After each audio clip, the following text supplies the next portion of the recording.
This program was made possible by a grant from the Alfred P. Sloan Foundation. Additional support was provided by Mary Gall.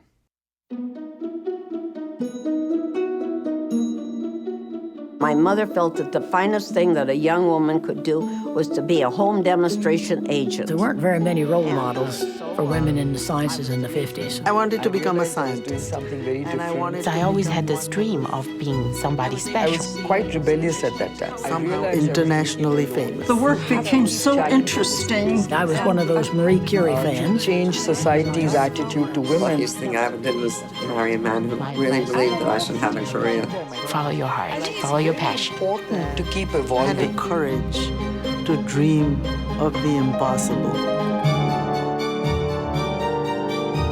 This is a story about challenge to 8 remarkable women from different generations in different countries who share nothing more than their gender, a burning curiosity about life, and an unwavering faith in science to provide solutions to the problems and challenges faced by humanity.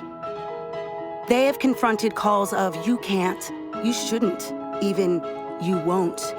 Undaunted by sexism, racism, and religious discrimination, these risk-takers remain steadfast in the face of adversity, confident in their ability, and fueled by the energy generated by the pursuit of an idea. They have changed the world, from the invention of materials that allow us to explore outer space, to the discovery of worlds infinitesimal, once unimaginable, particles smaller than a human hair sliced 10,000 times. It's the story of eureka moments and day after day of dogged research. It's the story of a brave group of women who, in their day, had few role models, few paths to follow. But rather than retreat, each has blazed an original path, inspiring others in the field, making possible an infinite number of discoveries in years to come. Whether in laboratories, classrooms, boardrooms, or government offices, these 8 women are bonded by their shared faith in the power to advance society through the chemical sciences.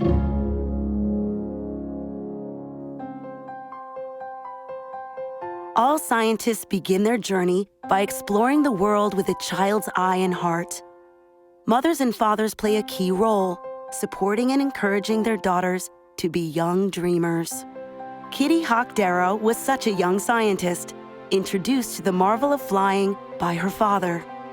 I grew up in Buckland, Missouri. My father was a pilot, and that was when I had my first airplane ride at the age of 5. It was thrilling. I loved it. I loved flying. And I still do. As a young girl, Stephanie Kwolek enjoyed roaming the neighborhood woods outside of Pittsburgh with her father, a lover of nature who practiced the age-old art of grafting.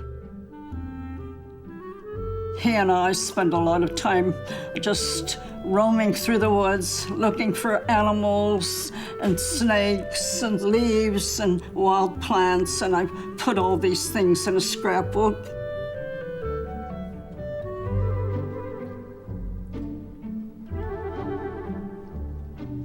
I, of course, got help from him as to names for all these things. We grew vegetables and flowers and so forth, so it's almost like living on a farm.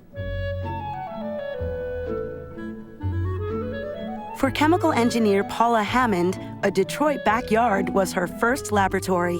As a child, I primarily remember having this backyard that had a cherry tree and a crabapple tree. Being able to, go into the yard and pick up things on the grass, and I tended to tear them apart, look at them, inspect them. I had a thing with ants at that time, examining how they built their mounds, actually watching them carry loads of food into the mound. With a father who was a PhD in biochemistry and a mother with a master's in nursing, it was inevitable that Paula and her siblings would grow up in a house filled with science. I have an older and a younger brother, and my older brother had a chemistry set that we all played with.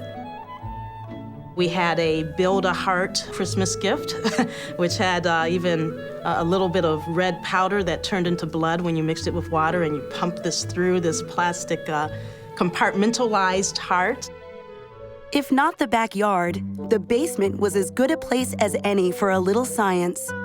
Mary Good's interest in chemistry was sparked in her high school years. While the small rural school she attended in Kirby, Arkansas didn't have a chemistry lab, Mary built a photography studio of her own, signaling the sensible, practical approach to science that would become a signature of her career. Somebody had given me an old enlarger, and I thought, well, okay, what do we do with this thing? And we set up this little lab in the cellar, and I read up on what to do and how to make the chemicals and that sort of thing. My parents were pretty open about what we wanted to do, and so long as I didn't carry the chemicals into the house, my mother was fine.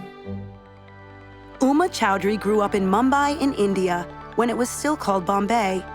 Her father, who did not have the opportunity to go to college, had big dreams for Uma and her two siblings, dreams that were well suited for the precocious Uma. My father tried to get me into music, into dance, into painting, and we tried everything to see where my talent lay. I was willing to work hard at those things, but it didn't come as naturally as math and science did. I wanted to become a scientist, and I wanted to become one that was somehow internationally famous. Kiran Mazumdar-Shaw also grew up in India, in the southern city of Bangalore, a modern city that was also the science capital of India. Like Uma, Kiran's father was an important figure in her life and helped her envision a future full of possibility in a culture that did not encourage ambition in young girls. My father was a man way ahead of his times. He was a very, liberated man, if I may say so. He really believed that he must bring up his son and his daughter no differently. And he kept telling me, he said, you must look at life the same way your brothers do. Don't think that you have to look at it differently just because you're my daughter or just because you're a girl.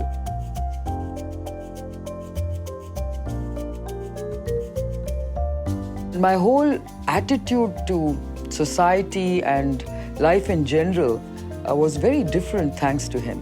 My mother was, very, very supportive of everything my father wanted me to do. She always confesses secretly, I wanted you to be a little more traditional, but your father wouldn't let you be that way. Society in an earlier time had certain expectations for young women. More often than not, chemistry wasn't the first career choice, mainly because it wasn't even presented as one. There weren't very many role models, for women in the sciences in the 50s. When I was in school, I was one of those Marie Curie fans. I read her biography when I was in high school. Well, the science was obviously fabulous. I mean, she was really one of the real scientists of that era. She did win 2 Nobel Prizes, which is relatively reasonable. The only thing my father ever said about what we should study, he said, you really need to take something that you can make a living with. At that time, the only thing I knew was school teaching, and the vocational home economics teachers actually got extra pay. So I decided, well, I'll just go do home economics. Well, I went to college at the University of Central Arkansas, and I took freshman chemistry. And I had a fabulous elderly man that taught freshman chemistry, and I was intrigued by it. I just thought it was the most interesting thing I'd ever had anything to do with. My time as a home ec major was 1 semester. So the second semester I registered as a chemistry major, and that was the end of that. Before she married, Kitty Hach-Darrow was Catherine Louise Carter of Triplet, Missouri. Although she grew up in the Depression, her mother, a school teacher, was keen on her only child attending college, but had definite ideas about a course of study for a proper young woman. My mother felt that the finest thing that a young woman could do was to be a home demonstration agent. So I was to major in home economics. I graduated pretty well from high school, and I got a small scholarship. And then I raised turkeys. I had to herd them around. I herded them around with bamboo poles. And of course, boy, turkeys are crazy. But then my mother had to finish them up. But gosh, I got $700 out of it. That was how I got started in going to college. Kitty enrolled in Iowa State University in 1940 to become a home economics teacher, but was quickly inspired by a chemist in the department who guided many young women into chemical professions. Soon after, Kitty met another inspiring figure who would drastically change her future. He had a dark hair, and it was kind of curly, and it was kind of unruly. And I knew he was different. And I think that the most important thing to say about Cliff was that he wanted to be a scientist. And I knew he was in love with chemistry. Good grief, yes.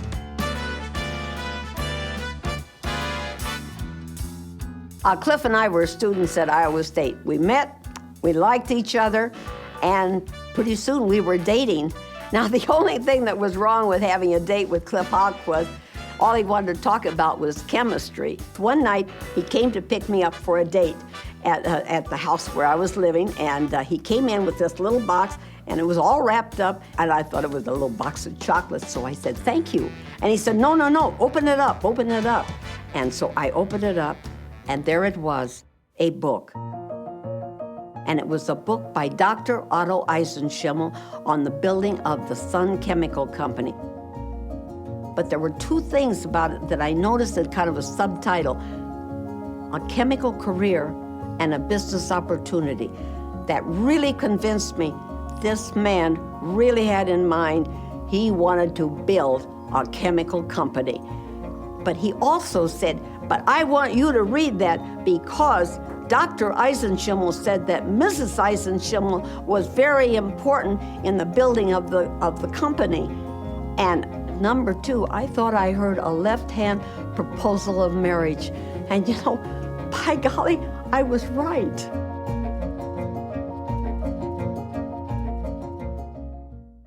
Mildred Cohn was pursuing her education during the Depression as well. And while a college education was always something she desired and an idea her parents wholeheartedly supported, her choices were limited due to the family's financial restrictions.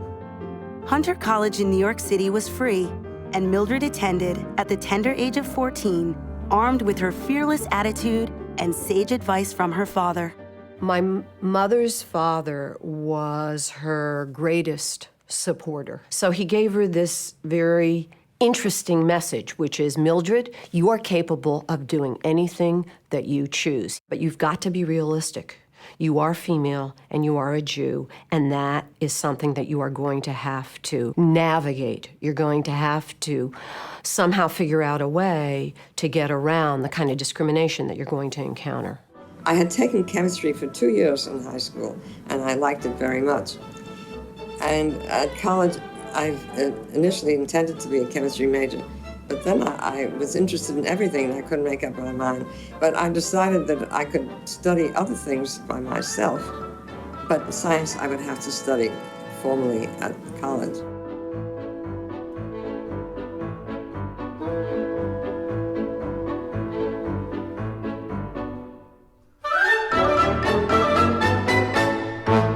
Most of her family was opposed to her becoming a chemist, a research chemist. Her mother wanted her to be a school teacher. Generations later, reactions in a high school chemistry class sparked Paula Hammond's imagination. I was able to see, solutions change color, generate heat with a solution, combine two compounds and make a third compound. Being able to transform one thing to another really fascinated me.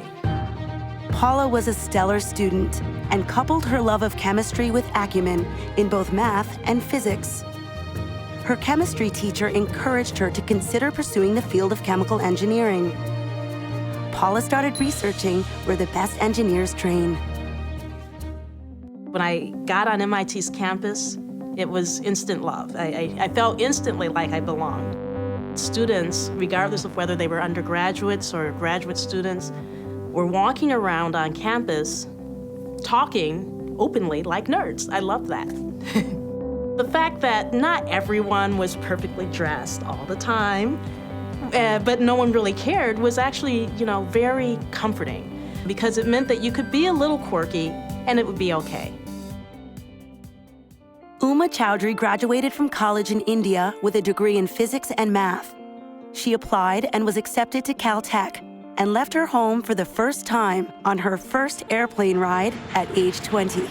When she arrived, she only had $8 in her pocket, the limit allowed by the Indian government at the time for those leaving the country. Although she had limited financial resources, she was fueled by her vision of becoming a Nobel Prize-winning particle physicist, like 3 of Caltech's faculty members. Ignorance is bliss. So when you're ignorant, you're not afraid to dream. And I dreamed very courageously. And then, when I went to the first course and the second course and a third course, then my eyes began to widen and I said, okay, we're going to have to slow down and take very small steps to be able to get to where we want to get, because this is not easy. This one professor, French professor I met, he said, if you're a little interested in materials, I'll make you much more interested. And what I began to appreciate is that material science was about the physics and chemistry of solids. It's things you encounter in everyday life that are made with materials. And I graduated with a master's degree at Caltech and wanted to go to get my advanced education, my PhD in material science. Wasn't without hard work, though. I can't emphasize the fact enough that it was a lot of work, very little play in those years of trying to close the gap between where I had come from and where I wanted to go. It was a huge gap. The Nobel Prize offered inspiration to another budding scientist in a different country. Nancy Chang was a young high school student in Taiwan when 2 Taiwanese scientists, Seung-Dao Lee and Chang-Ning Franklin Yang, won the Nobel Prize. They were national heroes. They came to Taiwan. They were in the news. We were being taught by our professors, it's national pride. Nancy attended Taiwan's national Tsinghua University, where she met a fellow budding scientist, Sei-Wen Chang. Both received scholarships for graduate school. They married just a few days before boarding the plane. Nancy planned to study chemistry, but during the long flight, something curious happened. She read The Double Helix, James Watson's seminal book on his discovery of the structure of DNA. And then when I read Double Helix, that book was so beautifully written. I made up my mind that said I want to go into medical school. Moving to the United States was a huge adjustment for Nancy and Sei-Wen. They were international students at Harvard, where professors demanded excellence from every student, whether or not they had a language barrier. What's more, Nancy was entirely new to the field of biology, so her first years there were exceptionally challenging. I had professors give us this big stack of paper every week to read.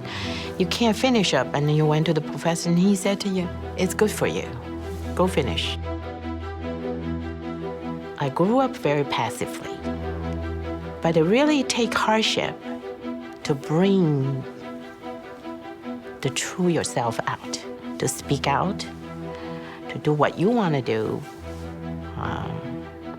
to be the person you really become. In the journey from student to professional, each woman faced real-world roadblocks: sexism, racism, and religious discrimination. After earning her undergraduate degree in chemistry from Hunter College, Mildred Cohn entered Columbia University in 1931 for graduate school in chemistry. She worked at a department store and as a camp counselor to earn the $300 tuition. In just a year, she'd earned her master's degree, which fueled her ambition for further education. But unable to afford more schooling, Mildred took her degree and found her first job at the National Advisory Committee for Aeronautics in Virginia. She was the only woman at the facility. She had never been out of New York City, basically. So now she's in Tidewater, Virginia. Well, she might as well have been in the heart of Africa as far as she was concerned. It was completely foreign to her. The culture there, people's worldview and so on. But true to Mildred's style, she landed on her feet. Mildred eventually became a fuel injection chemist of the NACA, the predecessor to NASA. The big honcho from Washington, the director of the entire agency, came and he saw Mildred in the lab, which apparently for him was a no-no. So he writes this memo saying that there are not to be women in the lab. And as my mother comments on, this was because women were a distraction. You never know what would happen to the male scientists if there was a woman in the lab. What's fascinating is in her memoir, when she writes about this incident, she can't believe, as she says, her own chutzpah. She was only 20 years old at the time. She goes to her boss and she says to him, if I'm not allowed to do research in the lab, I'll design the experiments and perhaps you can find someone, one of these male colleagues of mine, and they can be like my surrogate in the lab. To her amazement, her boss says, okay. After being inspired by engineering at the NACA and earning enough for tuition, Mildred returned to Columbia to finish her PhD in physical chemistry. Always aligning herself with progressive thinkers, Mildred pursued lab work with Harold Urey, a Nobel laureate. He was convinced she wouldn't want this position. Mildred persisted, true to form, and got what she wanted: Nobel-level research opportunities and the freedom to pursue her own interests. When she was at Columbia, this is the Depression. The job market is non-existent. The recruiters from industry, which is a major employer for a chemist, would come and they would post in no uncertain terms, male Christians only. Another pioneer in the world of academia was Mary Good, who joined the chemistry faculty at Louisiana State University after grad school.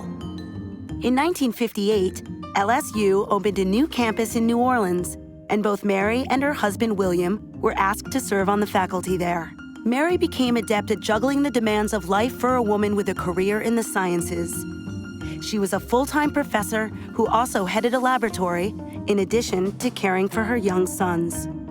So yeah, I usually would get to the university by 9, and if you get home by 5 or 6, that's pretty good. And I got to the point where I learned to write papers after 10 o'clock, because I'd help the kids and do homework and all of the other kinds of things that we wanted to do.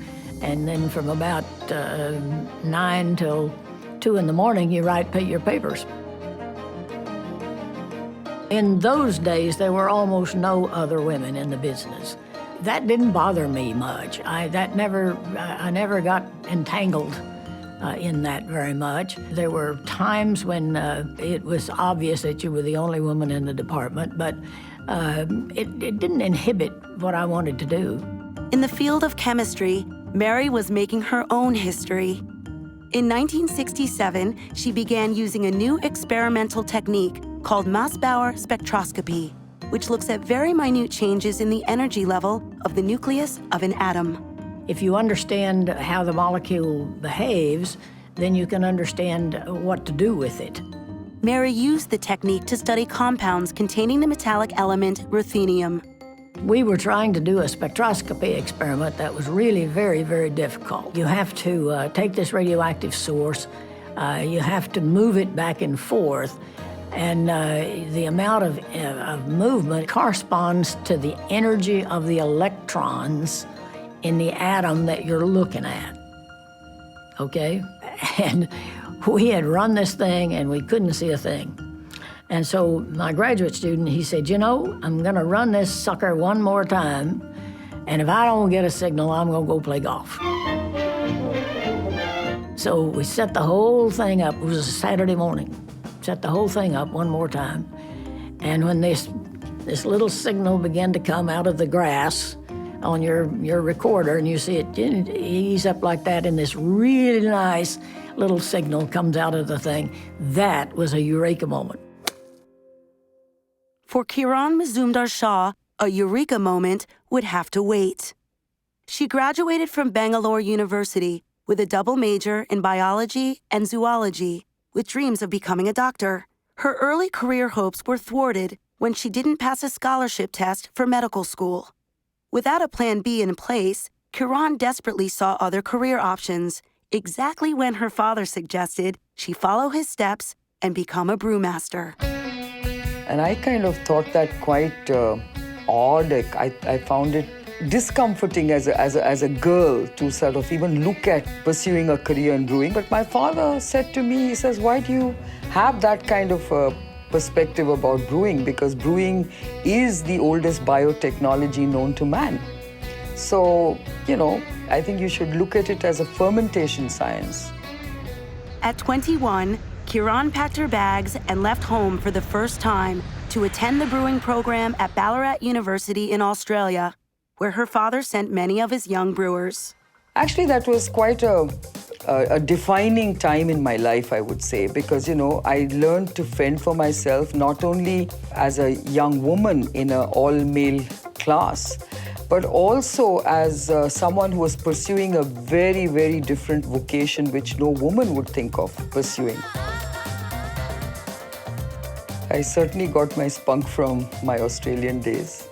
I learned to drink with the boys. I learned to, do well at class. I know I used to top my projects all the time, so that gave me a terrific sense of success and achievement and confidence, I would say, more than anything else. So I came back very, very self-assured. Despite her confidence and her certification as a master brewer from Ballarat, Kiran faced an uphill battle trying to convince leaders in the brewing industry to take her seriously as a brewmaster. What they basically said to me was, look, it's great to have you as a consultant. We can possibly give you a job managing our laboratory. But as a brewmaster managing our operations, no way. I was quite rebellious at that time. So I was trying to do something to change society's attitude to women. A chance encounter with entrepreneur Leslie Auchincloss, founder of Irish enzyme maker Biocon Biochemicals, caused Kiran to refocus her energies and look not to barley and hops, but to papayas for a living. So one of the enzymes he was very keen to manufacture was a plant-based enzyme from papaya. There were a number of papaya cultivations in India, and he felt that India was the right place to actually produce this enzyme. Well, brewing is a very enzymatic process. So from that point of view, I kind of almost consoled myself that I was still very linked to my original brewing background. I had no role models, really. I mean, I have to be very honest. I realized I was doing it alone. I realized I was doing something very different. And I just managed to do things with a lot of common sense, with a lot of determination, and a lot of foolish courage, I might add. Paula Hammond shares Kiran's attitude of common sense and courage in the face of adversity.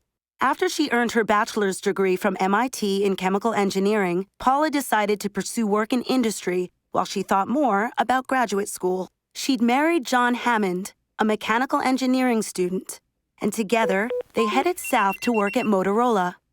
It was the dawn of pagers and mobile phones, and Paula was one of the company's first African-American process engineers.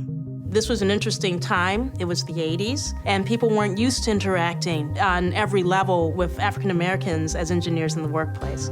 There were others talking in the workplace about women in a very derogatory fashion. We also would get those kind of uncomfortable jokes and strangenesses that would occur about race, which I wasn't used to experiencing when I was at MIT, when I was in Detroit. On some level, I also felt I had to have a good sense of humor about it, and having a sense of humor inherently helped. I got to walk through the manufacturing plant area as the only Black woman who was not on the manufacturing line. And when someone would ask me about the line, I would say, actually, I'm an engineer, and it was a chance to educate, and I thought of it that way. In science, light sometimes breaks through the dark, sparks ignite, and tremendous leaps are made with one revelatory idea. The Hach Chemical Company, a leader in water quality testing and water quality analysis run by Kitty Hach-Darrow and her husband Cliff, had its inception after one such moment. After graduating from Iowa State University, Kitty's husband Cliff secured a part-time job analyzing water at a filtration company in Ames, Iowa. He learned everything about a water treatment plant, but he came back to our apartment and he said, you know, the guys are just great, it's fun. But he said, you know, they don't have any chemistry. He said, they're adding treatment, but they add it by weight. And he said, there's no chemistry down there. He realized this has to be simplified in some way. And I'm going to say to you, that was the birth of the idea of simplified analysis. Well, first of all, you're going to get rid of these solutions. They freeze, they're heavy to ship. How are you going to get them around? The guys can't do them. It would be powdered formulas.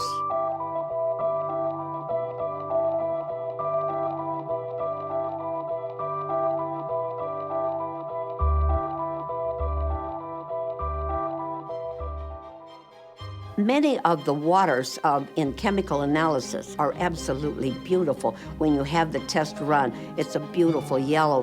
2,2-bibarotene for iron is a beautiful lavender color. And we put those pictures on postcards, and on the back side we put the procedure and the price, and we mailed them out, and the orders started coming in, and we were in business.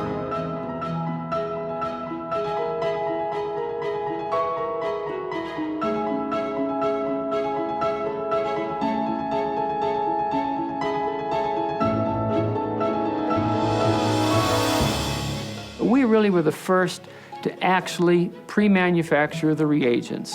So we actually put together all of the equipment and processes that were needed to do the test, and really no one else was doing that. It was an important tool to be able to tweak your system to almost purify the water.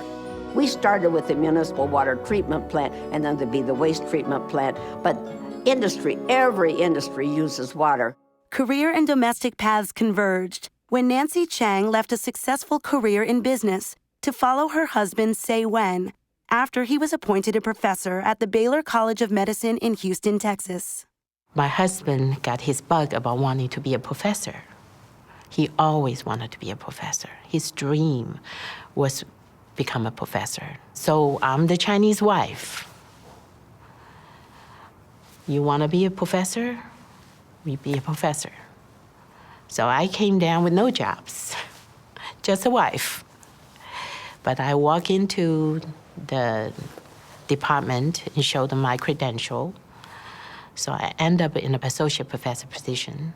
So we both became professors. In the Division of Molecular Virology, Nancy was inspired by difficult diseases and innovative treatments.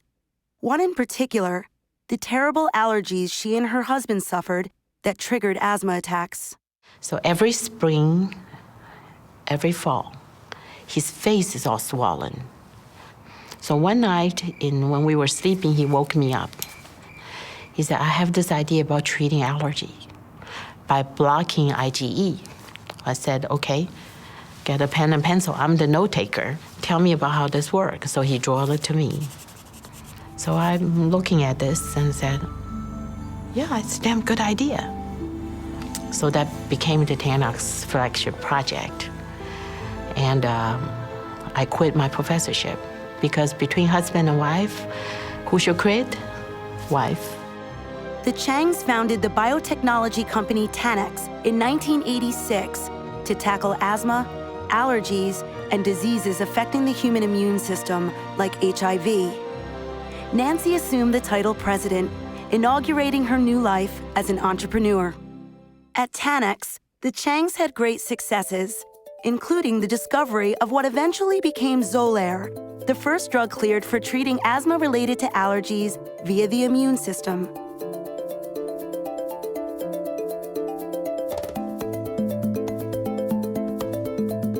We took the company public in year 2000.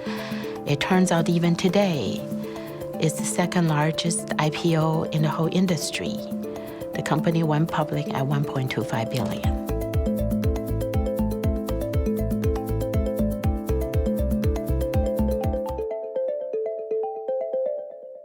Another breakthrough inspired by an unmet need occurred at DuPont, where Stephanie Kwolek joined a team of chemists called the Pioneering Research Laboratory. Stephanie started at DuPont just a few years after the company's monumental creation of the world's first synthetic fiber, nylon.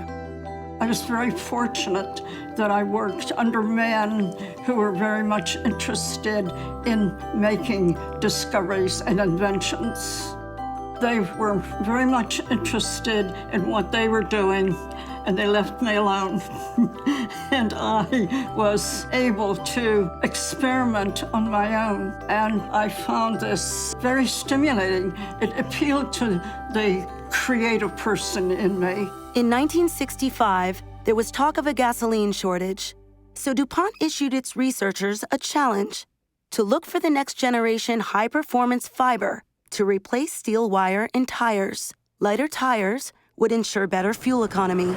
I was assigned to look for this super strong, super stiff, but lightweight fiber. In the course of that work, I made a discovery. I was working with these very long chain, they're called extended chain polymers, where you had a lot of benzene rings in them that were difficult to dissolve. And I found a solvent to dissolve them in. And the solution was very peculiar. It was not the typical polymer solution, which is sort of like syrup, but instead this was a very thin solution. It was very watery. Not only was it watery, but it was opalescent. Transforming a polymer solution from a liquid to a fiber requires a process called spinning. A spinneret forces the liquid through tiny holes to create strands, then spins them, similar to the way cotton candy is made, to build the fiber's material. We spun it, and it spun beautifully. It was very strong and very stiff, unlike anything we had made before. I knew that I had made a discovery. I didn't shout, "Eureka!" but I was very excited, as was the whole laboratory excited, and management was excited, because we were looking for something new, something different, and this was it.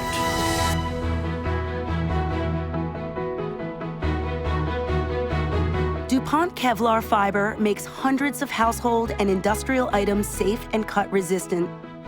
It's lightweight and extraordinarily strong, 5 times as strong as steel. Best known for its use in ballistic and stab-resistant body armor, Kevlar has helped to save the lives of thousands of people around the world, from vehicles and industrial clothing to fiber optics and city roads. Stephanie's persistence in the lab in 1965 has led us to a new world by inspiring unfathomable possibilities. Tranquility Base here. The Eagle has landed. It's one small step for man, one giant leap for mankind.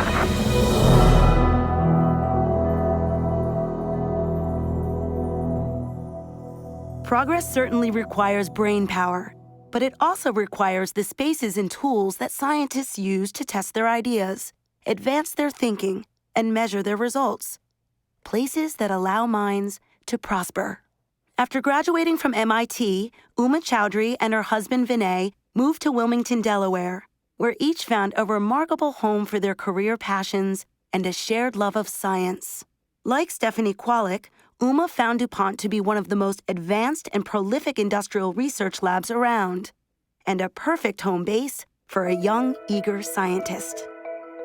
America really transformed my life, and the DuPont company had a huge role in doing that. The image in my head was like a giant playpen, where scientists could come and find all the tools that they could ever want and all the gizmos they could want and play. It was very much, do whatever your heart desires because good things will happen. Uma took advantage of this energy to advance battery technology and discover new catalyst materials. To her, the potential seemed limitless. It's quite fascinating how even during, my lifetime, I've seen tools evolve at a rapid pace to be able to look at the nanoscale. You've heard of nanotechnology, things that are very, very, very small at the atomic level, and be able to see them, visualize them. I always wanted to see what's happening at this atomic scale. I remember asking for $1 million microscope and everybody laughed. But this was the state-of-the-art microscope where you could begin to look at atomic levels. We had analyzed the different atoms we could combine to form complex molecular structures where we could then control the surface properties and control the bulk properties to be able to achieve the speeds of reaction that we were looking for. It was a fascinating time. It left me feeling full of awe about the American spirit for invention, for entrepreneurship, for probing into the mysteries of the universe at the very fundamental level. It's awe-inspiring. It really is. During her time at Columbia University, Mildred Cohn met her future husband, Henry Primikoff. My father was a theoretical physicist, and his career was focused on the study of elementary particles. He was a scientific peer of my mother's in his own field. What she says about my father is not only was he intelligent, actually, I'll tell you what I think. Not only was he intelligent, he made her laugh. He was extremely witty. He was extremely clever. I always said that the luckiest thing I ever did was marry a man who really believed that I should have a career. I mean, he didn't just play lip service to that, he really meant it. Mildred encouraged her husband to accept a new teaching appointment at Washington University in St. Louis, giving her the perfect opportunity to accept a research position in the School of Medicine's biochemistry lab. Being a woman of ambition, Mildred allied herself with the brightest minds, working this time with Nobel Prize winners Carl Corey and his wife Gertie Corey, who was the first American woman to win the Nobel Prize. I started a new field of research there, which turned out to be fairly successful. Her research led to groundbreaking work in nuclear magnetic resonance, or NMR, the technology that makes MRIs possible. If you think about a unifying theme for Mildred's work, it was the application of nuclear properties or atomic properties to biochemistry. I decided to work with oxygen-18 to find out how phosphate compounds were cleaved enzymatically. And that project Corey liked very much. And I did it, and I opened up a new field because no one had used that much before. Some of the things that she was able to elucidate about the way that enzymes function has very great use in the diagnosis, understanding of various diseases that are related to enzyme function. And then I studied oxidative phosphorylation, which was then taken up by Paul Boyer, who eventually got the Nobel Prize for that work. For Kiran Mazumdar-Shaw, the physical place that made an impact on her career in chemistry was her own garage. Humble beginnings for the multi-million-dollar company, Biocon. She started the company with the help of the only people she could get that would work for a woman CEO. I ended up hiring two very brave, sort of about to retire car mechanics. We started developing the process, and I started manufacturing the product in a year's time. The first enzyme that Kiran and her ex-car mechanics began to make in her garage was a plant enzyme called papain, which was extracted from the papaya fruit, plentiful in South India. After a successful first year, Kiran began to dream about a bigger future for her company, making microbial enzymes in addition to plant enzymes, and moving out of the garage. I was brave enough to invest all that I had saved in the first year and buy this property. It was a 20-acre property, so it was a pretty large property. Everyone looked at me and saying, "What on earth are you doing buying such a big piece of land? You'll hardly be able to use half an acre." I said, "Yeah, that's true, but let me figure it out. It's going so cheap that I should buy it. Let's hope that, one day I'll use up all those 20 acres. So let me think ahead and let me have that kind of vision."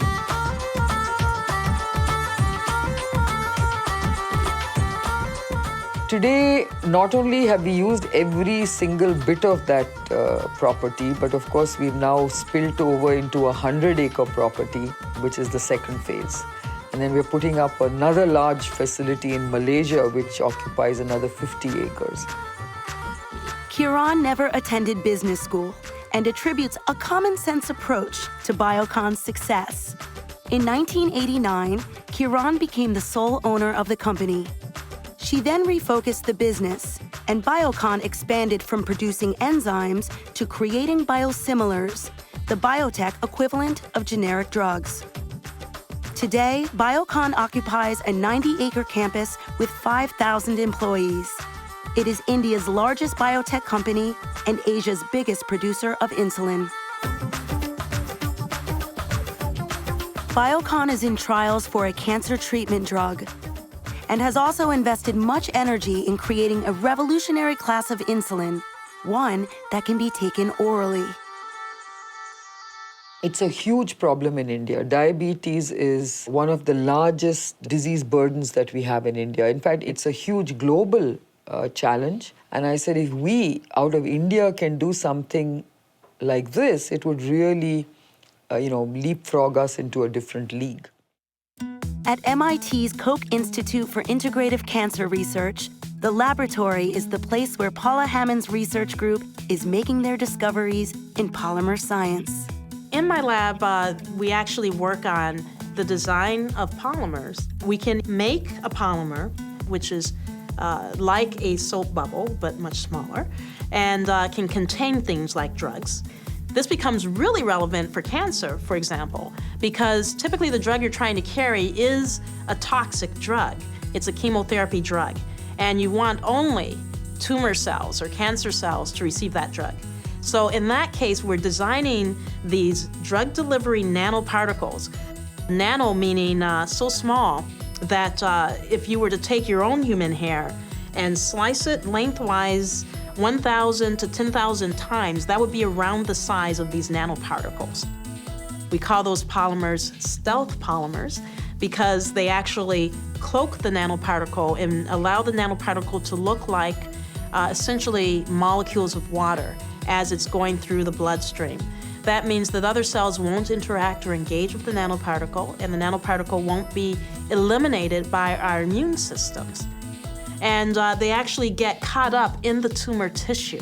That allows them to reside in the tumor tissue for long periods of time, during which the drug comes out of the polymer nanoparticle, which is why small is important. Like all scientists, this pioneering class of women chemists will be judged not only by accomplishments great and good, and ideas to be built upon by others, but also by having carved out a special place in history, formed at least in part by the accidental meeting of opportunity and a gender to be underestimated no more. I would say if we brought anything to the field of chemistry that was special, it was better water through better chemistry. I think it's very easy to think of water analysis as a very mundane subject. I couldn't disagree more. I think that water analysis is a very exciting subject because the water that we have on this planet is all that we have. It needs to be cared for. Mary Good was Vice President of Technology at Allied Signal when she left the firm in 1993. Soon after, she became Undersecretary for Technology in the Department of Commerce under President Bill Clinton. In her new full-time role, Mary encouraged government, industry, and universities to work together providing policy and analysis statements for technology-based business issues. If you think about the world today, technology permeates everything. And most of the presidents don't have technology backgrounds. And so if they don't get decent advice on some of the technical issues, it's a problem. And that's particularly true on the military issues, as much as on the commercial issues, because the technology is what drives it. The whole world of chemistry is an extremely important part of what makes the world go around. And you begin to appreciate that a lot more, because if you look around all this stuff you all brought today, all of it is chemistry. In fact, almost all of it's made from petroleum products that you brought in here today. Everything from the screens to the plastics. Most people don't know that, and it just has a major impact on the whole world, both commercially and otherwise. A fine example of chemistry's impact on a global scale is Biocon, the firm that Kiran Mazumdar-Shaw built up from her garage. Kiran has worked hard to attract and retain a large pool of talented scientists, and her efforts are helping to make India a leading region in biotechnology. Biocon now operates in 75 countries around the world. When I was growing up, I was we grew up being very apologetic about India. I remember when I started Biocon in 1978, I didn't even have a telephone. Everything was so primitive. Today's India is very different. Things have changed drastically. Biocon itself has close to 3,000 chemists doing some wonderfully innovative work in the organization. And for me, as a company out of India, I would love to see one of our drugs really make a huge difference to patients all over the world. Today, most Indians, especially those that live at the fringes of the economy, have virtually no access to decent health care. And I do hope as a company we are also able to make a difference to this whole debate on access and affordability, because I think the world has to care for every patient that needs a drug.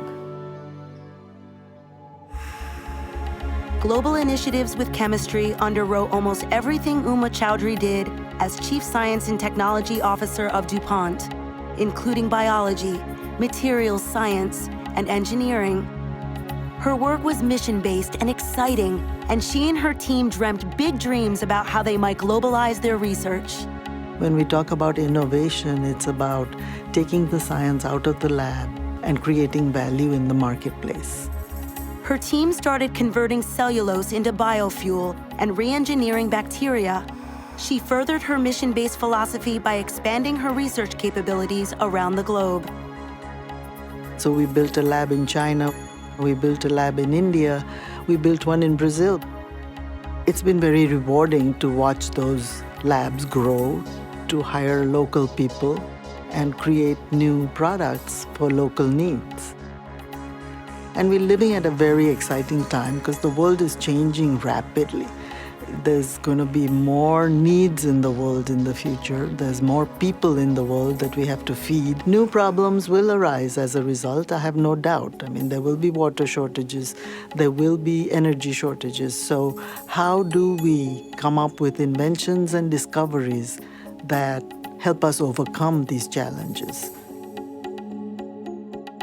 The opportunity is vast to use the power of renewable materials and naturally occurring phenomena and combine them in new and unique ways to make a much better planet and a sustainable tomorrow.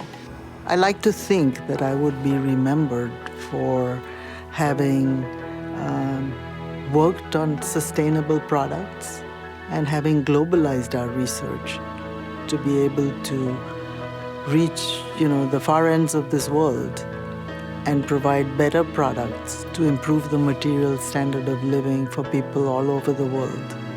And chemistry has been at the root of all that we do. There is no better time to be a chemist. There's more about women in chemistry online Watch individual film biographies, listen to oral histories, and learn more about the lives and achievements of these leading women in chemistry.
This program was made possible by a grant from the Alfred P. Sloan Foundation.